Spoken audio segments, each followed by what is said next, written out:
So வணக்கம் மக்களே. இது அடுத்த எபிசோட். இந்த எபிசோடில் என்னென்னா, எப்படி நம்ம பைக்கோட மைலேஜை இன்க்ரீஸ் பண்ணுறது. அடிக்கிற வீலுக்கு அப்படியே அவனுக்குள்ளே உட்காந்துருக்க மாதிரியே இருக்குது.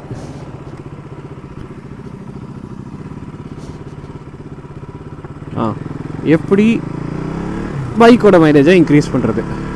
5 சிம்பிள் ஸ்டெப்ஸ். ஃபஸ்ட்டு ரொம்ப முக்கியம் என்னென்னா, நம்ம பைக்கோட டயர் ப்ரெஷர் யாருமே மோஸ்ட்லி யாரும் செக் பண்ண மாட்டாங்க. டயர் ப்ரெஷர் ரொம்ப முக்கியம். டயர் ப்ரெஷர் இப்போ என் பைக் தான் பின்னாடி 30 முன்னாடி 30, இது ரெண்டையும் கரெக்டாக மெயின்டைன் பண்ணால் மட்டுமே தான். ரொம்ப ப்ரெஷர் கம்மியாக இருந்துச்சுன்னா உங்களுக்கு ஃப்ரிக்ஷன் ரோடு கூட அதிகமாக இருக்கிறதுனால உங்களுக்கு மைலேஜ் கம்மியாக வரும். ஸோ உங்களுக்கு ஃபஸ்ட்டு வந்து நீங்கள் அதிகமாக டயர் ப்ரெஷரை கரெக்டாக மெயின்டைன் பண்ணணும். டயர் ப்ரெஷர் கரெக்டாக மெயின்டைன் பண்ணிட்டீங்கனாலே உங்களுக்கு முக்கால்வாசி மைலேஜ் கிடைக்கும். உங்கள் வண்டியோட முழு மைலேஜ் கிடைக்கும். ஃபுல் எக்ஸ்ட்ராக்ட் பண்ணலாம் இதிலேருந்து. அதுக்கப்புறம் செகண்ட் வந்து என்னென்னா, இது எக்ஸ்ட்ரா ஆக்சசரிஸ் லைக் பில்லியன் பாக்ஸுன்ற சேடல் பாக்ஸு, அதெல்லாம் நம்ம வந்து தேவையானப்போ மட்டும் யூஸ் பண்ணிக்கலாம். எப்போவுமே நம்ம பைக்கில் இருந்து எக்ஸ்ட்ரா வெயிட்டேஜ் தானே, எக்ஸ்ட்ரா வெயிட் ஆட் பண்ணாலே, ஆக்சசரிஸ் ஆட் பண்ணாலே பைக்கோட மைலேஜ் கம்மியாகும். செகண்டு. தேர்டு வந்து இது முக்கியமானது brakes most of the time நம்ம பிடிக்க தேவையே இல்லை. ஃபஸ்ட்டு 2 சொன்னது ரொம்ப காமனாக எல்லாப்படுறது. தேர்டு வந்து இது எக்ஸ்ட்ராவாக, அதாவது நான் கற்றுக்கிட்டு வர சொல்கிறேன்.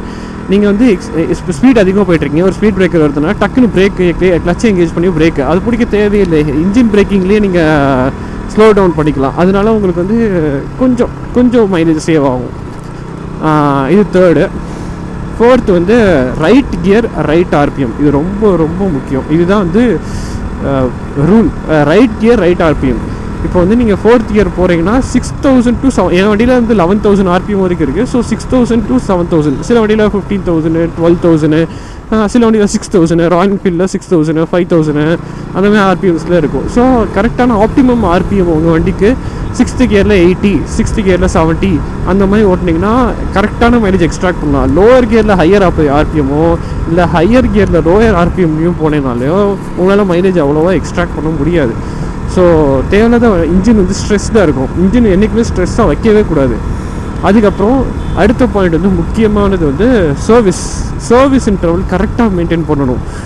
இன்ஜின் ஆயில் கரெக்டாக மெயின்டைன் பண்ணணும். கூலண்ட்டு, பிரேக்கிங் ஃப்ளூயிடு இதெல்லாம் கரெக்டாக மெயின்டைன் பண்ணாலே உங்கள் இன்ஜினோட லாஞ்சிவிட்டி ஏஜ் நல்லாவே இருக்கும். ஸோ அதனால் வேர் அண்ட் டியர் பார்ட்ஸ் வந்து கம்மியாகும் ஆயிலெலாம் சேஞ்ச் ஆகும்போது. ஸோ எப்போவுமே உங்கள் பைக் வந்து மைலேஜ் அதிகமாக தரும்.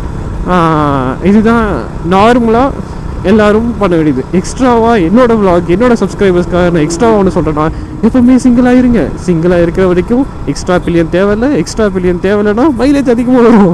ஸோ சிங்கிளாக இருக்க வரைக்கும் மைலேஜ் இன்க்ரீஸ் ஆகும். அதுவும் அடிக்கிற பெட்ரோல் விலைவாசிக்கு விற்கிற பெட்ரோல் விலைவாசிக்கு என்ன வாய் ரொம்ப வளருது இன்னைக்கு. விற்கிற பெட்ரோல் விலைவாசிக்கு இதுதான் இதோட ஷார்ட்டஸ்ட் விலாக். முடிஞ்ச அளவுக்கு நான் லாங் ரைடை நான் அப்லோட் பண்ண பார்க்குறேன். இப்போதைக்கு இந்த விலாகை முடிச்சுக்கிறேன். நன்றி, வணக்கம். நீங்கள் இதோட முடியுமா இங்கே வச்சு கூட